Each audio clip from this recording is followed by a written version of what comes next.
Right. Where were you on early hours of Saturday morning? If you were in the Southwest Metro, in the West Metro, you maybe got one of those crazy weather alerts that just wakes you up out of a sleep, sounding the alarms.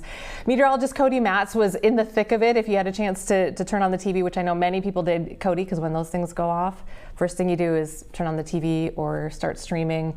You guys, you and Ian were there until what, 1:30-ish, something like that? It was between 2 and 2:30. So yeah, we were there late. Must have fallen. I think I kind of fell asleep. Sorry. Well, I mean, when it passes you, it's fine. Like it moved on. You're out of the warning. Okay, go to bed. Exactly. And we right off the top, incredibly, no injuries reported. We have some video that we can walk through here. I was hoping you could kind of show us or tell us what we're looking at, if you don't mind. Hopefully you can see the screen here. But if we want to start, I think in the Waconia area, you guys, obviously some trees down. But tell us what happened over Waconia. Well, as the storm system kind of rolled through, I know there were some folks talking about there was kind of a late warning, and I understand the concept and the perception of that, but there really wasn't. It was just very well forecasted. There was a reason why there was a tornado watch issue. That is the reason that any storm with a tornado watch issued can, in fact, have a tornado in it. Now, Waconia specifically, as a couple different lines of storms were actually rolling through the West Metro at the same time, they were kind of coming together. And when you get that convergence, when things start to come together, that's when winds from one direction come to another direction. You get a whole lot of things that start to spin. Some cases that develops a tornado, sometimes it doesn't. Sometimes it can develop straight line wind gusts of 60 or 70 or 80 miles an hour. Sometimes it doesn't. And so you have to kind of wait. It's a wait and see sort of thing, sort of scenario. And so that's one of the reasons why there was some severe thunderstorm warnings in the West Metro first. And then as things started to align, as things came together, we started seeing, we talked a lot about it Saturday night, about the red and green blobs kind of coming together on the radar. We call it a couplet. That's when there was evidence that there was, in fact, a tornado. And so what likely happened from that damage, I don't know specifically where in Waconia that damage was from, but the National Weather Service. Yep.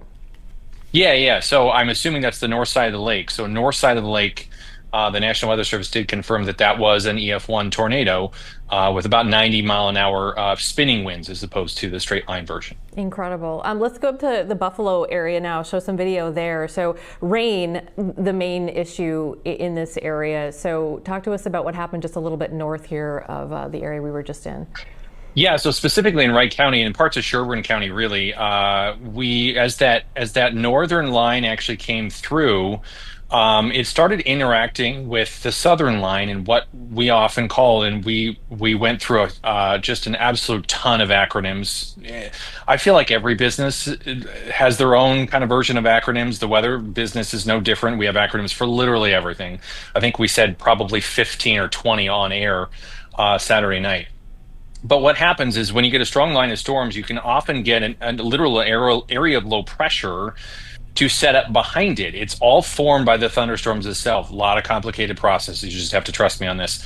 But we call it an MCV, or a mesoscale convective vortex. It's a fancy term for saying, hey, this area of low pressure was developed by this line of thunderstorms. Well, as those start to interact with each other, there was a separate thunderstorm cell that kind of ran into a barrier and just ended up stopping. Like hit Wright County, hit the Buffalo area, came up to Wright County, came up to Sherburne County, and just didn't move for a good 90 minutes. And when you have rainfall rates of 1, 2, 3 inches an hour, 90 minutes is a long time. And so that's what ended up happening. It just sat there and dumped a whole bunch of rain, and that's one of the reasons why the flash flood warning was issued, and some pockets of 3s and 4s and probably up to 5 inches of rain falling in some isolated spots. Okay. And then I want to do a couple of things here. I'm going to show you some video. Folks at home, you've seen this. This is Bill Dom's video of the Canby area, which is down by Marshall.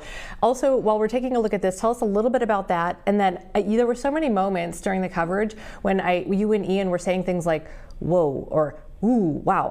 It felt like there were times when there were things you were seeing that you maybe don't see very often. I wonder if you could kind of pinpoint just a couple of those for us as well. Sure. So let's talk about Yeah, the tornadoes first. So this was west of Canby. It kind of hugged the South Dakota-Minnesota line. So to be honest, I don't know if this particular tornado was actually in Minnesota or if it was just across the border in South Dakota. It was kind of all in the middle.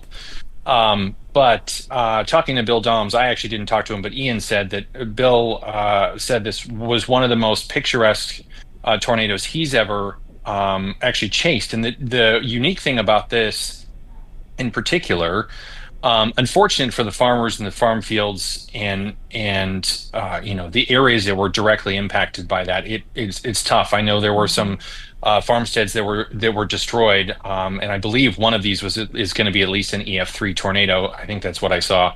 But it's the sheer fact of how it happened. So it didn't just form. It formed, it fell apart, it reformed, it fell apart, it reformed, and it kept doing that over and over again in relatively the same spot. I mean, in a 20-mile by 20-mile box, which is very unusual. And that same storm just sat there for 3 or 4 hours, continuously producing these tornadoes. At the same time, it was producing heavy rain areas just north of there, northwest of Canby. There were pockets of 8 or 10 inches of rain. So the sheer fact that it was just sitting in one spot was certainly the unusual part, and the tornado ground movement, meaning the speed it was actually traveling along the ground, was only 5 or 10 miles an hour. So exceedingly slow and exceedingly unfortunate for the folks that were directly impacted. But at least it wasn't a population center, because imagine something like that over the Twin Cities metro, moving 5 or 10 miles an hour, producing tornado after tornado. It would have been a much worse situation. Yeah, along those lines, we have about a minute left. I just wanted to ask you about, people that I talked to over the weekend. Did you take shelter? No, really? Like, this to me was really, really surprising. I know you were saying that doesn't really surprise you. Do you want to talk just for a second about that? Sure. So, and I understand the reasoning. There are many reasons people do what they do and don't do what you think they should. There's something. It's essentially what we call crying wolf. So the way the Weather Service works is you have to be able to have confirmation or have a high enough probability that a tornado is going to occur to issue a tornado warning. That way you're not crying wolf, meaning if a tornado warning is issued, at some point there should be a high enough probability that inside that tornado warning, a tornado occurs. Mm-hmm. And so you're confirming that this did in fact happen. Well, I think for folks that aren't directly impacted by that tornado, whether it occurred or not, inside that warning, if they got the alert and nothing happened at their house, it's what we call crying wolf. Mm. When in fact, we just can't be that precise with the warnings. And so if this happens over and over again enough times in your life, then you just stop listening to it, because you're like, oh, nothing's going to happen. And that's just, and unfortunately, that's just kind of the nature of the beast. It's not going to be perfect. We're humans. We all make mistakes. We all have to make our own decisions. And so if something happens and you didn't know about it or weren't prepared for it, well, I know a lot of people say that it came without warning, or the warnings didn't impact me, or whatever you want to say. It's ultimately up to you. Mm-hmm. We are there as a resource to give you the information for you to make an informed decision.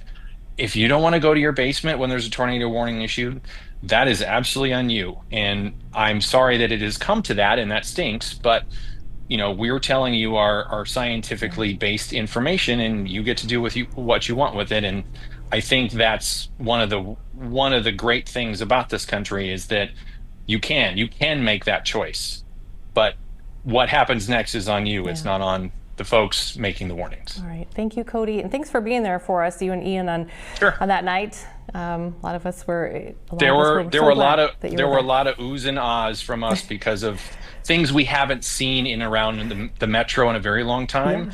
So this was a first for several years for the Twin Cities metro. Well, you are off today. Thank you for coming on and sharing some time with us. Sure. A well-deserved day off here, and then maybe when we see you tomorrow or the next day, we can ask you a little bit more about some, because I think we'll be talking about this all week.